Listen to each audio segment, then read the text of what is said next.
बच्चों, आज की कक्षा में हम आपको डिस्कस करेंगे परावर्तक दूरदर्शी। जो हमने कल आपको पढ़ाया था अपवर्तक दूरदर्शी या खगोलीय दूरदर्शी, तो उसमें अपवर्तन ही होता था, क्योंकि हमने जो दो लेंस लिए थे, एक बड़े द्वारक का लिया था, उसे हमने अभिदृश्यक के रूप में यूज किया, और एक छोटे द्वारक का लेंस लिया था, उसे हमने किसके रूप में यूज किया था? नेत्रिका के रूप में यूज किया था। लेकिन उस दूरदर्शी में एक सबसे बड़ी दिक्कत ये आ रही थी कि जो हमने अभिदृश्यक लेंस लिया था बच्चों, वो बड़े द्वारक का था, और इतने बड़े द्वारक का लेंस बनाना एक मुश्किल काम होता है, और उसका रखरखाव और भी मुश्किल होता है, क्योंकि इसके टूटने की संभावना ज़्यादा रहती है और वो महंगा भी होता है। इसलिए इस परावर्तक दूरदर्शी का निर्माण किया गया। अब हम इसे समझते हैं। तो बच्चों, परावर्तक दूरदर्शी में क्या होता है? ये एक परवलय के आकार का लिया हमने। एक परवलयाकार क्या है? ये एक अवतल दर्पण है परवलय के आकार का, और ये हमने एक समतल दर्पण लगाया जो लगभग इससे 45 डिग्री कोण पर झुका हुआ रहता है, और ये उत्तल लेंस है। इसको हम कहते हैं नेत्रिका। ये हमारे समीप, आँख के समीप है। तो ये तो बच्चों इसकी कंस्ट्रक्शन होगी। अब प्रतिबिंब कैसे बनता है? ये अनंत पर स्थित वस्तु है, बहुत दूरी पर स्थित वस्तु है। इसको हमें इस परावर्तक दूरदर्शी से देखना है। तो हम क्या करेंगे बच्चों? इसको मतलब जो हमारा अभिदृश्यक है, उस अभिदृश्यक को हम अभिदृश्यक का द्वारक किसकी तरफ करेंगे? वस्तु की तरफ करेंगे। तो वस्तु से चलने वाली प्रकाश की किरणें जब इस पर आपतित होंगी, अभिदृश्यक पर आपतित होंगी, तो इनका परावर्तन हो जाएगा। अब आप जानते हैं कि यदि वस्तु अनंत पर स्थित है तो कोई भी दर्पण हो, उसके द्वारा उसका प्रतिबिंब फोकस में बनता है, उत्तल हो चाहे गोलीय दर्पण, उत्तल हो चाहे अवतल हो। तो बच्चों, ये किरणें फोकस पर मिलेंगी, लेकिन फोकस से कुछ पहले हमने क्या रख दिया? एक समतल दर्पण रख दिया। तो इन किरणों का फिर से परावर्तन हो जाएगा ऐसे, और परावर्तन के पश्चात ये जिस बिंदु पर मिलेंगी, ये इस तरह से यहाँ मिली, तो ये इसका a' b' प्रतिबिंब हो गया। a' b' क्या हो गया बच्चों? इसका प्रतिबिंब हो गया। अब ये जो a' b' प्रतिबिंब है, ये नेत्रिका के फोकस से, फोकस प्लेन में होता है, मतलब फोकस और प्रकाशिक केंद्र के लगभग बीच में बनता है। ये प्रतिबिंब a' b' नेत्रिका के लिए वस्तु का कार्य करता है, और इसका अंतिम प्रतिबिंब a" b" बनता है, जो सीधा, आभासी और वस्तु के आकार से बड़ा होता है, और इसे हम स्पष्ट रूप से देख सकते हैं। समझ में आ गया आपको? गुड। लिखिए, पहले हेडिंग डालिए, लिखिए परावर्तक दूरदर्शी। परावर्तक दूरदर्शी एक ऐसा प्रकाशिक यंत्र है जिसके द्वारा दूर स्थित वस्तुओं को सुगमता पूर्वक देखा जा सकता है। क्लियर? फिर से बोल देता हूं मैं। परावर्तक दूरदर्शी एक ऐसा प्रकाशिक यंत्र है जिसके द्वारा दूर स्थित वस्तुओं को सुगमता पूर्वक देखा जा सकता है। अब हेडिंग डालिए रचना, कंस्ट्रक्शन।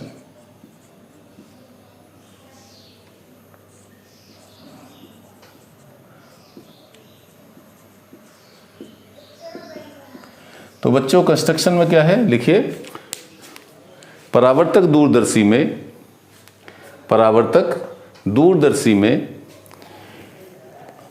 एक बड़े द्वारक के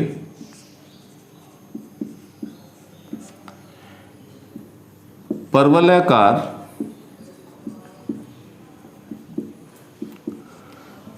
अवतल दर्पण को अभिदृश्यक के रूप में प्रयुक्त किया जाता है। इस अवतल दर्पण के फोकस से कुछ पहले 45 डिग्री कोण पर झुका एक समतल दर्पण होता है तथा उसके सम्मुख एक छोटे द्वारक के उत्तल लेंस को नेत्रिका के रूप में प्रयुक्त किया जाता है। ठीक है, ये होगी इसकी रचना। हेडिंग डालिए प्रतिबिंब का बनना। प्रतिबिंब का बनना, इमेज फॉर्मेशन, या आपसे सिद्धांत भी कह सकते हो।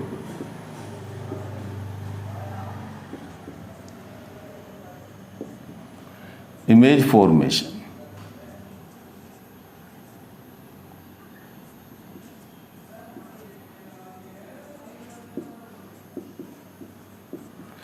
इमेज फॉर्मेशन, प्रतिबिंब का बनना। देखिए,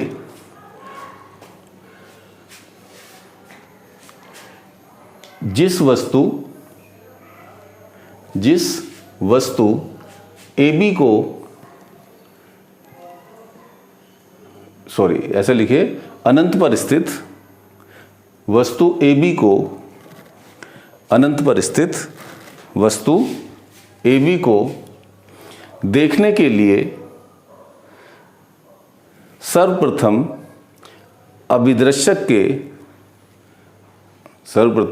अभिदृश्यक का द्वारक वस्तु की ओर करते हैं, जिससे वस्तु से चलने वाली प्रकाश की किरणें अभिदृश्यक द्वारा परावर्तित होती हैं, जिससे वस्तु से चलने वाली प्रकाश की किरणें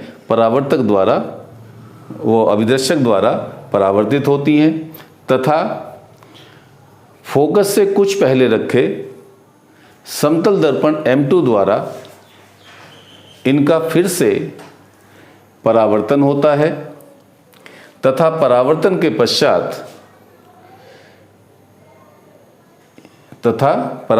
पश्चात वस्तु का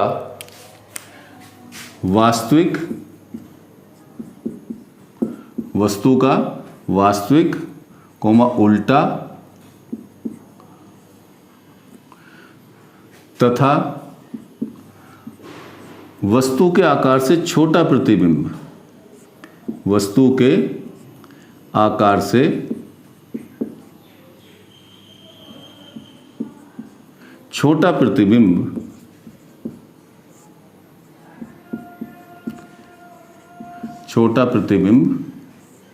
A' B' बनता है।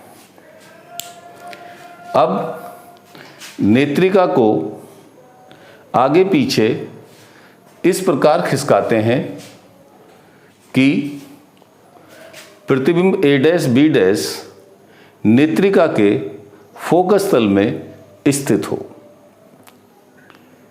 प्रतिबिंब A' B' नेत्रिका के लिए वस्तु का कार्य करता है, जिसका सीधा, आभासी तथा वस्तु के आकार से बड़ा प्रतिबिंब A'' B' बनता है, जिसे स्पष्ट रूप से देखा जा सकता है। क्लियर? अब हेडिंग डालिए आवर्धन क्षमता या परावर्तक दूरदर्शी की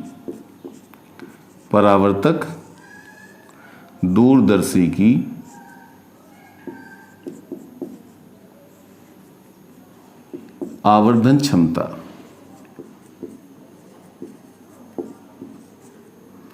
परावर्तक दूरदर्शी की आवर्धन क्षमता। मैग्नीफाइंग पावर,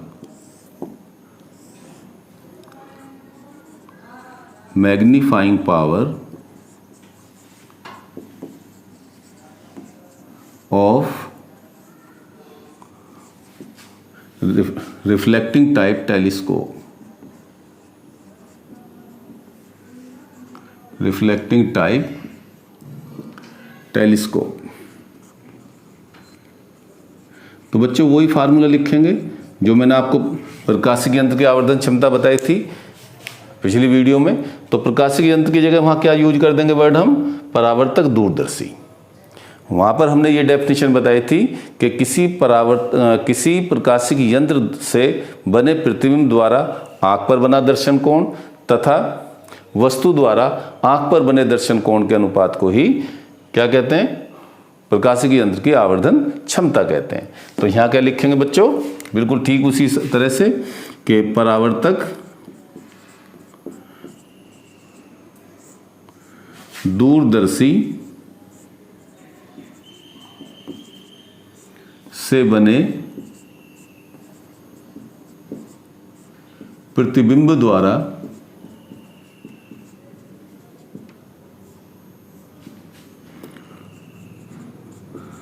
आंख पर बना दर्शन कोण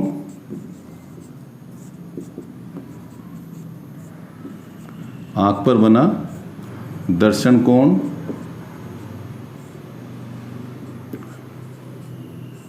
बीटा तथा वस्तु द्वारा आंख पर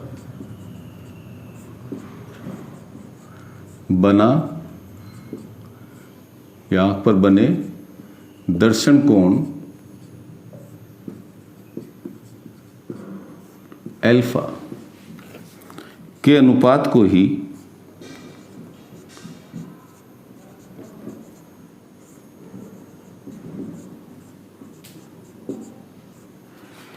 परावर्तक दूरदर्शी की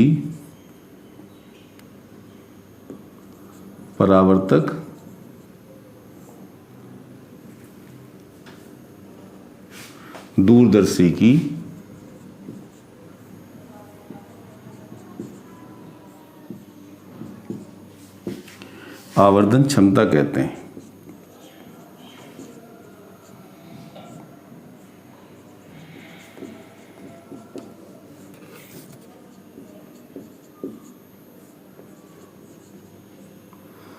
इसे m से प्रदर्शित करते हैं, इसे m से प्रदर्शित करते हैं। ठीक बच्चों, तो देखिए इसके लिए हम फार्मूला निकालते हैं।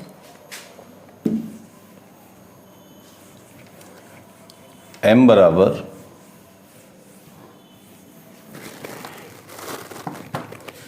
बराबर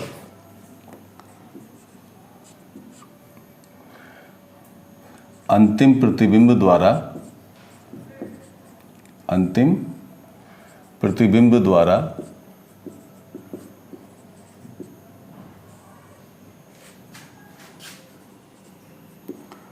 आंख पर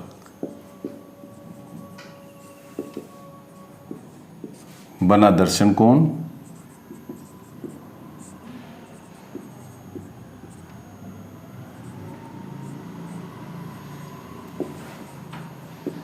बीटा अपॉन वस्तु द्वारा आंख पर बना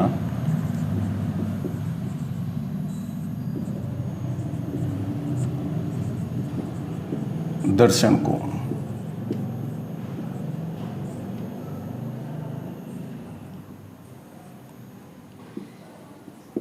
और ये हो गया बच्चों अल्फा। तो m बराबर बीटा अपॉन अल्फा। फार्मूले इसकी आवर्धन क्षमता की वही होंगे जो आपने खगोलीय दूरदर्शी के पढ़े थे। तो प्रथम स्थिति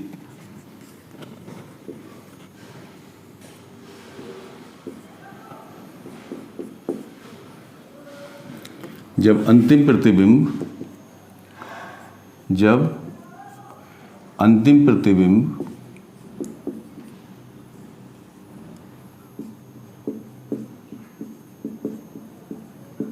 अनंत पर बने,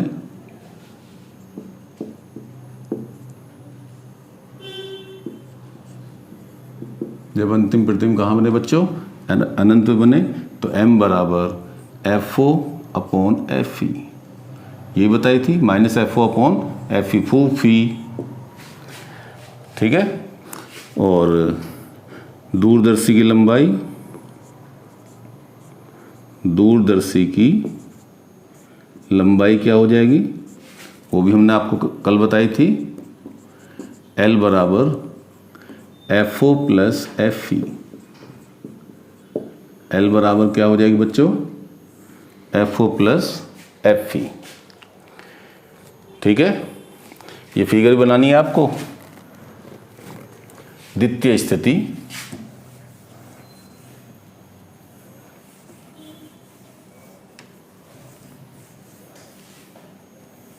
जब अंतिम प्रतिबिंब, जब वो द्वितीय स्थिति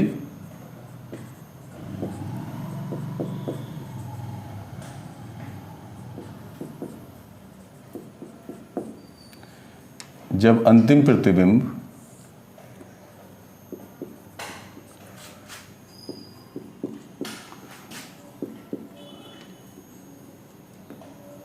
जब अंतिम प्रतिबिंब स्पष्ट दृष्टि की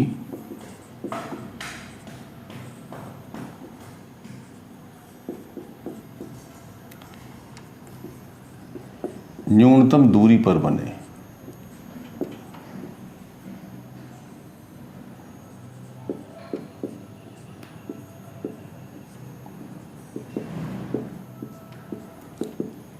जब अंतिम प्रतिबिंब स्पष्ट दृष्टि की न्यूनतम दूरी पर बने, तब m बराबर क्या आ जाएगा,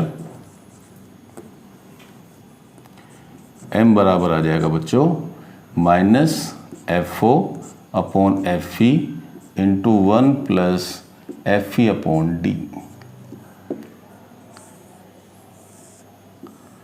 ठीक है।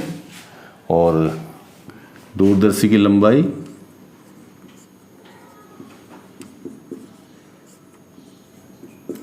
दूरदर्शी की लंबाई L बराबर FO प्लस UE का परिमाण। ठीक है। जहां बच्चों FO क्या है, अभिदृश्यक की फोकस दूरी, अभिदृश्यक की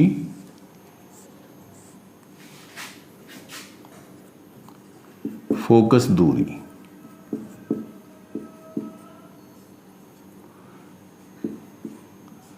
और FE क्या है, नेत्रिका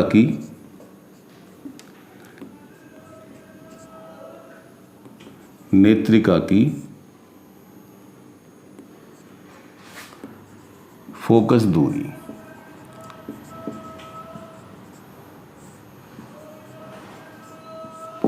और D क्या है, स्पष्ट दृष्टि की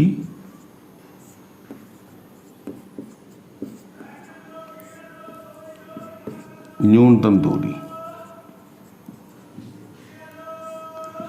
स्पष्ट दृष्टि की न्यूनतम दूरी। ठीक है बच्चों, तो ये आपका कंप्लीट हो गया।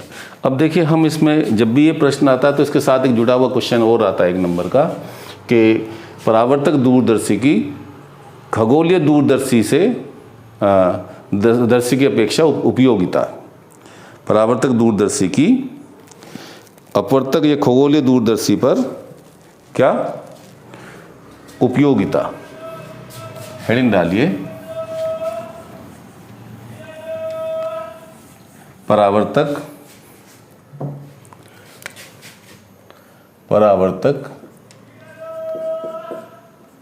दूरदर्शी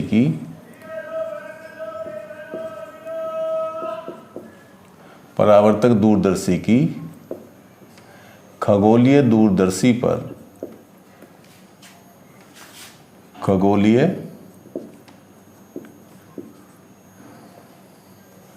दूरदर्शी पर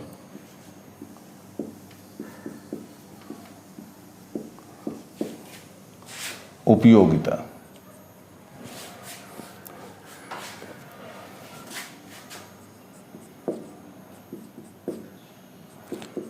या हम ये कह सकते हैं कि परावर्तक दूरदर्शी खगोलीय दूरदर्शी की अपेक्षा श्रेष्ठ है। क्यों? तो देखिए, पहली बात तो ये होती है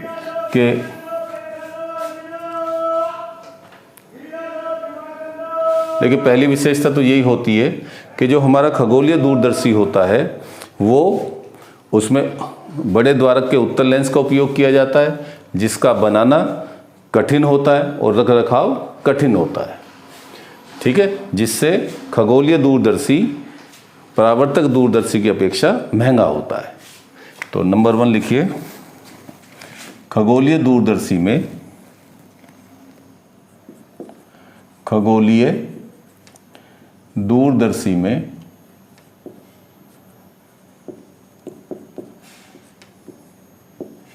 प्रयुक्त अभिदृश्यक लेंस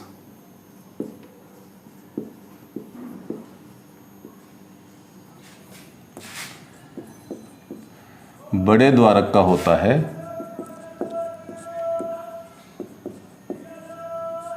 बड़े द्वारक का होता है,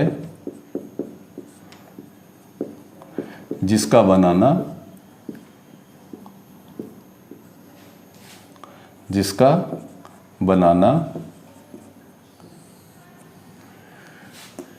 कठिन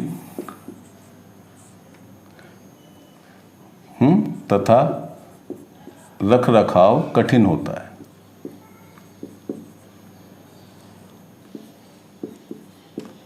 रखरखाव कैसा होता है बच्चों? कठिन होता है। नंबर 2, हाँ, जबकि परावर्तक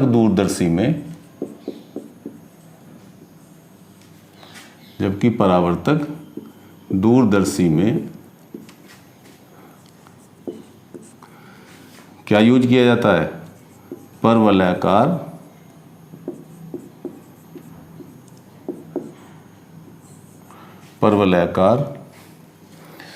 अवतल दर्पण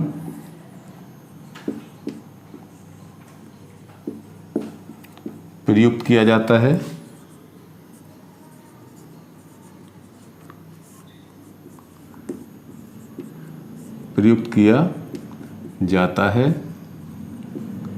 जिसका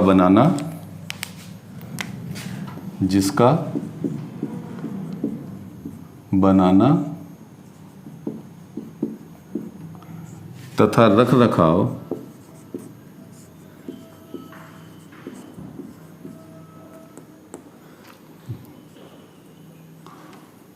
सरल होता है।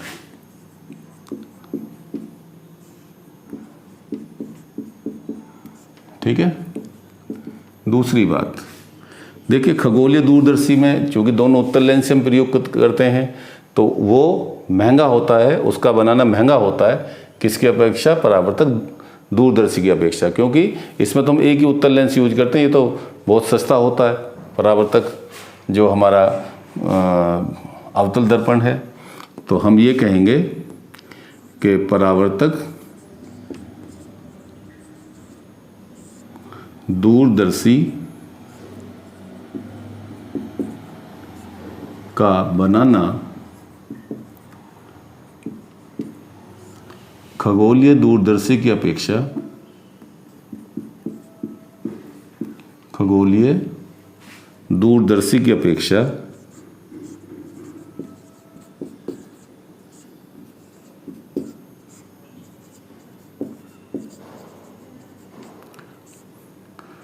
सस्ता होता है।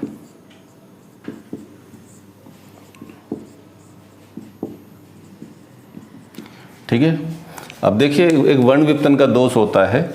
जो बड़े द्वारक का लेंस होता है बच्चों, उसके जो ये पास वाली किरणें हैं इनको हम कहते हैं सीमांत किरणें, और जो इसके नज़दीक वाली किरणें हैं मुख्य अक्ष के, वो से हम कहते हैं पैराक्सियल रेज, उपाक्षीय किरणें। तो जब इनका अपवर्तन होता है तो ये अलग अलग बिंदुओं पर मिलती हैं, जैसे ये पहले मिल जाएगी और ये अपेक्षाकृत बाद में मिलेगी। तो इससे प्रतिबिंब हमारा डिस्टर्ब बनता है। ये दोष कहलाता है वर्णविपतन। तो खगोलीय दूरदर्शी में चूंकि बड़े द्वारक का उत्तल लेंस प्रयुक्त करते हैं तो उसमें दोष होता है वर्णविपतन का, जबकि इसमें वर्णविपतन का दोष नहीं होता। नंबर 3, खगोलीय दूरदर्शी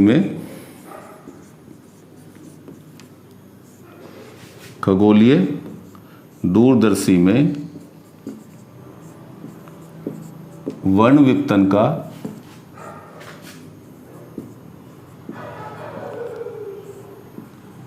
दोष होता है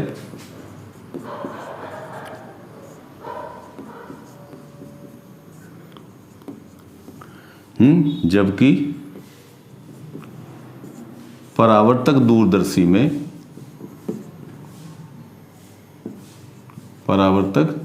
दूरदर्शी में वर्णविपतन का दोष नहीं होता।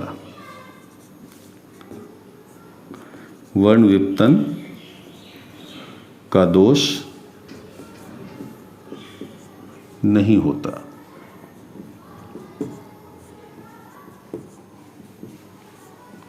क्लियर हो गया बच्चों? एक पॉइंट और लिखवा देते हैं कि जो खगोलीय दूरदर्शी की अपेक्षा जो परावर्तक दूरदर्शी से प्रतिबिंब बनता वो अधिक चमकीला होता है। तो ये पॉइंट और लिख लीजिए।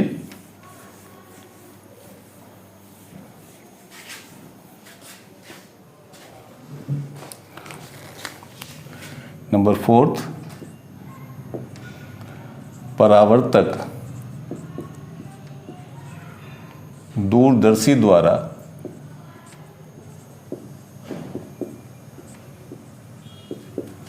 बना प्रतिबिंब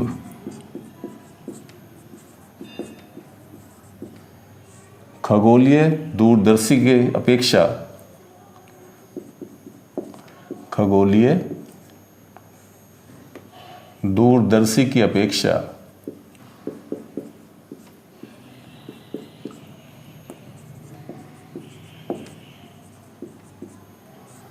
अधिक चमकीला होता है।